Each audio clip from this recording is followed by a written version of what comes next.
রাগের মাথায় আপনি সন্তানকে বললেন তুই মর, ফেরেশতারা বলল আমিন। তোর ভবিষ্যৎ অন্ধকার, ফেরেশতারা বলল আমিন। রেগে মেগে আপনি আপনার মেয়েকে বললেন জীবনেও তোর কপালে স্বামীর ভাত জুটবে না, ফেরেশতারা আবারও বলল আমিন। আচ্ছা, আপনি না সেই ব্যক্তি যে তার নিজের জীবনের চাইতেও সন্তানকে বেশি ভালোবাসেন? আপনি না সেই ব্যক্তি যে তার সন্তানের জন্য হাসতে হাসতে নিজের জীবনটাও দিয়ে দিতে পারেন? আপনি না সেই ব্যক্তি যে আল্লাহর কাছে নিজের চাইতেও সন্তানের জন্য বেশি দোয়া করে? তাহলে কি করে নিজের হাতে নিজের সন্তানের এত বড় ক্ষতি করতে পারলেন? Doesn't make any sense. Common sense বলতে কিচ্ছু নাই আপনাদের? আপনারা কি জানেন না আপনাদের রাগের মাথায় বদদোয়া করাগুলো ফেরেশতারা আমিন বলে?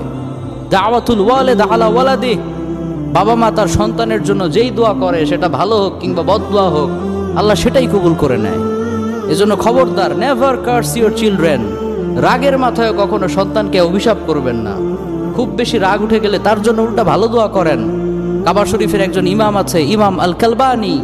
তার মায়ের যখন প্রচন্ড পরিমাণে রাগ উঠে যেত, সে তার ছোট্ট সন্তানের জন্য দোয়া করে বলতো আল্লাহ তোরে কাবা শরীফের ইমাম বানাক। আল্লাহ ঠিকই তার দোয়া কবুল করেছে। এজন্য খুব বেশি রাগ উঠলে ভালো দোয়া করেন।